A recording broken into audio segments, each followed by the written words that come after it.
আসসালামু আলাইকুম রহমতুল্লাহি অবরকাতুহু। সম্মানিত দর্শক, আজ একটা দুঃখ ভারাক্রান্ত হৃদয় নিয়ে যে বিষয়টি আলোচনা করব, এটি আমাদের জন্য দুর্ভাগ্য। এর কারণ হলো, একটি রাষ্ট্র ব্যবস্থার যে মৌলিক উপকরণ থাকে, শক্তিমত্তা থাকে, তো সেই মৌলিক উপকরণ এবং রাষ্ট্রীয় সত্তার যে শক্তিমত্তা, এটি হলো একটা দেশের সেনাবাহিনী। সব কিছু ছাড়া চলে, কিন্তু সেনাবাহিনী ছাড়া কখনো রাষ্ট্র চলে না। তো কাজেই এই সেনাবাহিনী, যাদেরকে আমরা বেতন দেই, ভাতা দেই, সাজিয়ে গুছিয়ে রাখি, এবং তারা আমাদের জন্য লড়াই করে, সংগ্রাম করে, এবং প্রয়োজনে সেনাবাহিনী তাদের নিজেদের জীবনটি দেশের জন্য দিয়ে দেয়। এবং এভাবেই কিন্তু সমস্ত রিক্রুটমেন্টগুলো হয়। কাজেই সেনাবাহিনী কোনো তুচ্ছ এবং তাচ্ছিল্যের বিষয় নয়। এটি একটি রাষ্ট্র ব্যবস্থার সবচেয়ে সম্মানজনক, মর্যাদাবান এবং সবচেয়ে উল্লেখযোগ্য একটি প্রতিষ্ঠান, এবং স্পর্শকাতর বটে। পৃথিবীর যত শক্তিশালী রাষ্ট্রই হোক, সেটা আমেরিকা হোক ইদানিংকালে, কিংবা রাশিয়া হোক, কিংবা আদিকালে যে সকল বড় বড় সাম্রাজ্য এই পৃথিবী শাসন করেছে, সবার ক্ষেত্রে, সব ক্ষেত্রে সেনাবাহিনী ছিল রাষ্ট্রীয় ব্যবস্থার মধ্যে সবচেয়ে স্পর্শকাতর, সবচেয়ে গুরুত্বপূর্ণ, এবং যে রাজা, যে রাজনীতি এবং যে রাজ্য এই সেনাবাহিনীকে লালন করতে পেরেছে, পালন করতে পেরেছে, বর্ধন করতে পেরেছে, পরিচর্যা করতে পেরেছে, তারাই এই পৃথিবীর ইতিহাসে অমরত্ব লাভ করেছে, দেশ জাতিকে একটি সুন্দর শাসন ব্যবস্থা উপহার দিতে পেরেছে। It's a symptom of magnetic power of a state. আমাদের রাষ্ট্রের যে সেনাবাহিনী, আপনি চিন্তা করুন যে আমাদের মহান মুক্তিযুদ্ধ, সকল মানুষ এই মহান মুক্তিযুদ্ধের ব্যাপারে স্পর্শকাতর ছিল, তারা জীবন দেওয়ার জন্য উদ্গ্রীব ছিল।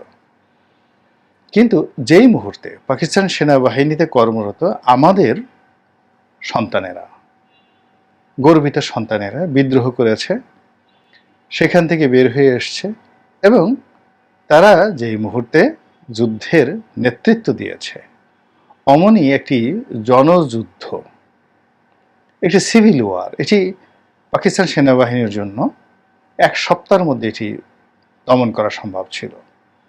কিন্তু সেটি যখন বিভিন্ন সেক্টরে আমাদের সেই পাকিস্তান সেনাবাহিনীর বাঙালি সদস্যরা যখন এই যুদ্ধের নেতৃত্ব নিয়ে নিল, অমনি এটি একটি প্রাতিষ্ঠানিক যুদ্ধে রূপান্তরিত হয়ে গেল।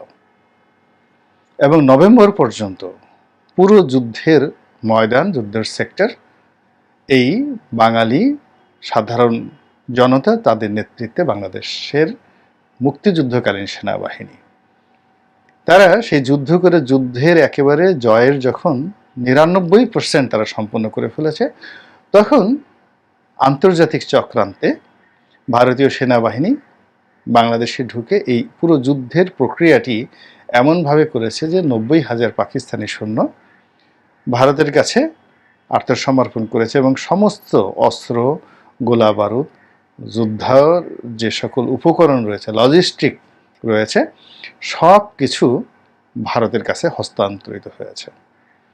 যদি সেদিন সেই চক্রান্তটা না হতো, এবং সেদিন আপনারা জানেন যে ভারতের তৎকালীন যিনি সেনাপ্রধান ছিলেন, জেনারেল মানেকশ এবং ইয়াহিয়া খান, এরা একই সঙ্গে ব্রিটিশ বাহিনীতে কোর্সমেট ছিলেন। তো যাই হোক, অনেক ইতিহাস।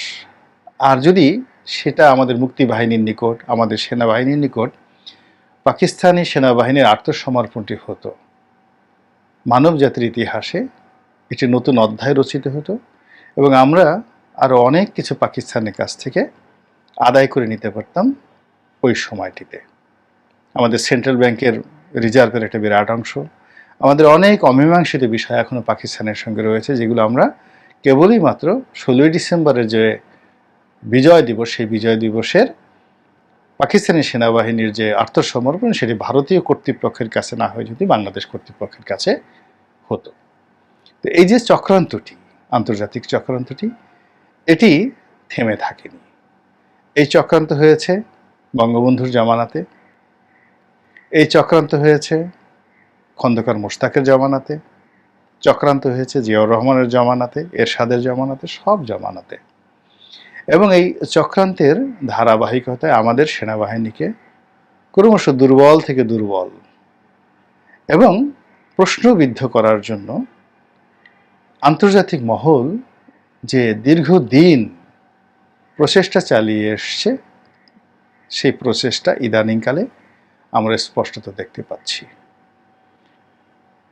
আল জাজিরা টেলিভিশনে একটা প্রতিবেদন ছাপা হয়েছিল জেনারেল আজিজকে নিয়ে, অল প্রাইম মিনিস্টার্স ম্যান। এখন আবার এতদিন পরে সেই জেনারেল আজিজের বিরুদ্ধে মার্কিন যুক্তরাষ্ট্র নিষেধাজ্ঞা দিয়েছে। এবং অবাক করার ব্যাপার হলো, অল প্রাইম মিনিস্টার্স ম্যান এটা প্রকাশিত হওয়ার পরেও জেনারেল আজিজ আমেরিকা গিয়েছেন এবং তাকে সেখানে লাল গালিচে সংবর্ধনা দেওয়া হয়েছে। তখন তার বিরুদ্ধে নিষেধাজ্ঞা দেওয়া হয়নি, কিন্তু এখন এমনভাবে নিষেধাজ্ঞা দেওয়া হয়েছে যে পুরো সেনাবাহিনী কেবল জেনারেল আজিজ নন, আর অনেককে তার কর্মকাণ্ডের সঙ্গে জড়িত করে একটা মাস্টার প্ল্যান তারা তৈরি করছে। দ্বিতীয়ত, আবার সেই অল প্রাইম মিনিস্টার্স ম্যানের মতো আরও জঘন্য করে জার্মান প্রতিষ্ঠান ডয়েস ভ্যালের ইংরেজি বিভাগে একটা প্রতিবেদন তৈরি হয়েছে সেনাবাহিনীর বিরুদ্ধে। এবং সেটি সেনাবাহিনীর যে শান্তিরক্ষা মিশন, সেই মিশনকে ইন্ডিকেট করে এত অবমাননাকরভাবে, এতটা ওপেনলি, একদম খোলামেলা করে এবং এতটা সুপরিকল্পিতভাবে পুরো শান্তিরক্ষী মিশনে বাংলাদেশের যে অংশগ্রহণ, এটিকে প্রশ্নবিদ্ধ করার জন্য, এটিকে প্রতিবন্ধকতার মধ্যে ফেলার জন্য এবং যাতে শান্তিরক্ষা মিশনে বাংলাদেশ নিষিদ্ধ হয়, ঠিক এইরকম একটা মাস্টার প্ল্যান বাস্তবায়ন করার জন্য পুরো প্রতিবেদনটি তৈরি করা হয়েছে।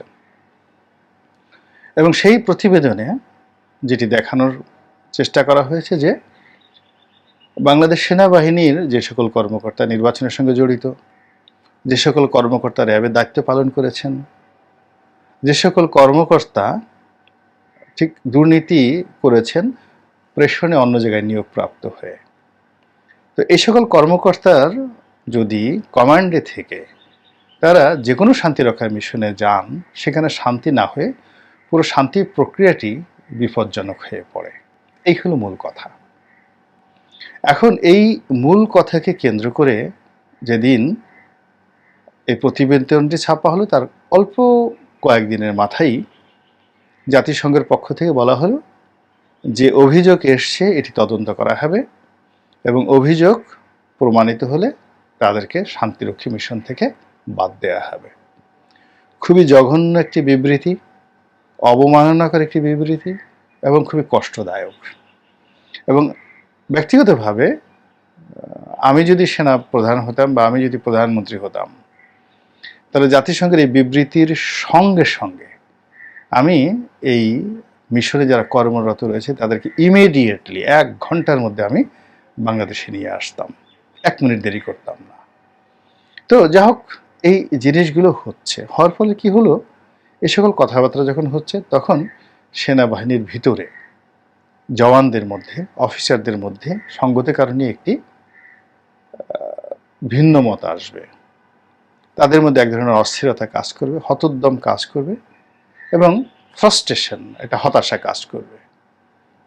এবং যারা মিশনে এই মুহূর্তে রয়েছেন দায়িত্বরত, তারা সবাই তাদের যারা সহকর্মী, কেউ হয়তো পাকিস্তানের, কেউ হয়তো ভারতের, কেউ হয়তো ইউরোপের কোনো দেশের, এটা টোটাল যে গ্রুপ কাজ করছে শান্তিরক্ষা মিশনে, সেখানে আমাদের বাংলাদেশে যারা জওয়ান রয়েছেন বা সামরিক কর্মকর্তা রয়েছেন, তারা কিন্তু বিব্রত বোধ করছেন, অপমানিত বোধ করছেন। আজ জেনারেল আজিজকে নিষেধাজ্ঞা দেওয়া হয়েছে, এটি আমার কাছে মনে হচ্ছে জেনারেল আজিজ যদি কোনো অন্যায় করে থাকে, তো সেই বিচার আমরা বাংলাদেশে বসে যদি করতে পারতাম, আমাদের মতো করে করতে পারতাম, এটা কোটি কোটি গুণ ভালো হতো।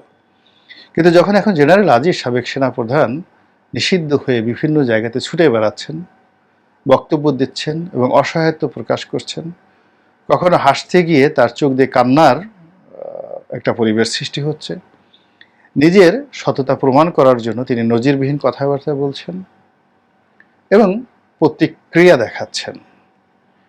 এই বিষয়গুলো অন্যান্য যারা সেনাপ্রধান আছেন এবং অনাগত দিনে যারা সেনাপ্রধান হবেন তাদের জন্য এটা একটা রেড সিগন্যাল। এমনি ডক্টর বেনজিরের যে ঘটনা, এটি আরও নিকৃষ্ট এবং জঘন্য হয়ে আমাদেরকে বিব্রত করছে।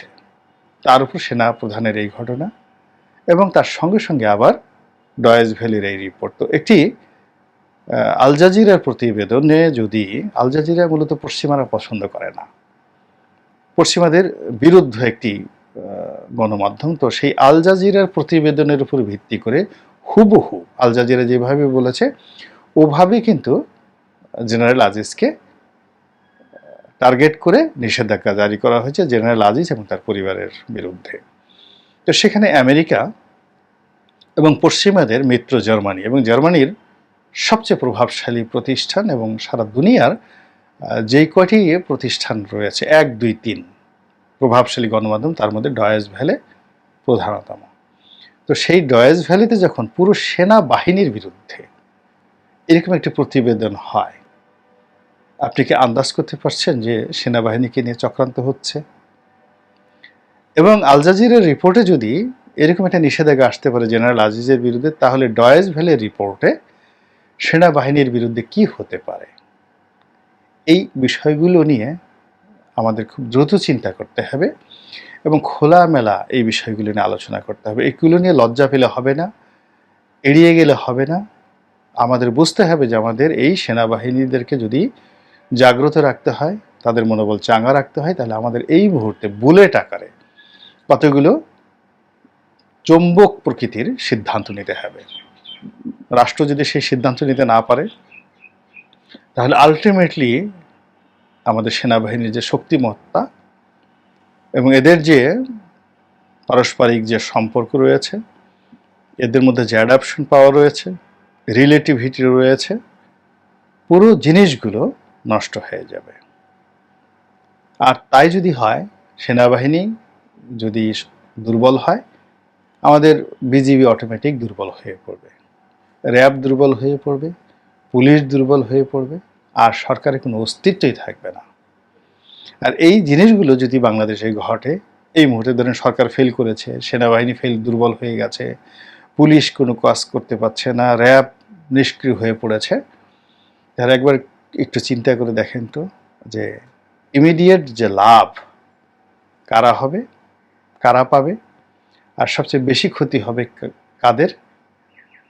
লাভের বিষয়টা আপনারা চিন্তা ভাবনা করে বের করুন, আর ক্ষতি হবে যাদের, তাদের কথা বলে দিচ্ছি, আপনি, আমি, আমাদের সন্তানেরা এবং অনাগত ভবিষ্যৎ সন্তানেরা। আল্লাহ আমাদেরকে হেফাজত করুন, আমাদের এই রাষ্ট্রটির উপর খাস রহমত বরকত নাজিল করুন, আমাদের সেনাবাহিনীকে আল্লাহ রক্ষা করুন, হেফাজত করুন এবং আরও শক্তিশালী করুন, এবং দেশি বিদেশি বহু যে চক্রান্ত চলছে এই বাহিনীটির বিরুদ্ধে, সেই চক্রান্ত থেকে আল্লাহ এই বাহিনীটিকে রক্ষা করুন। আসসালামু আলাইকুম ওয়া রাহমাতুল্লাহি ওয়া বারাকাতুহু।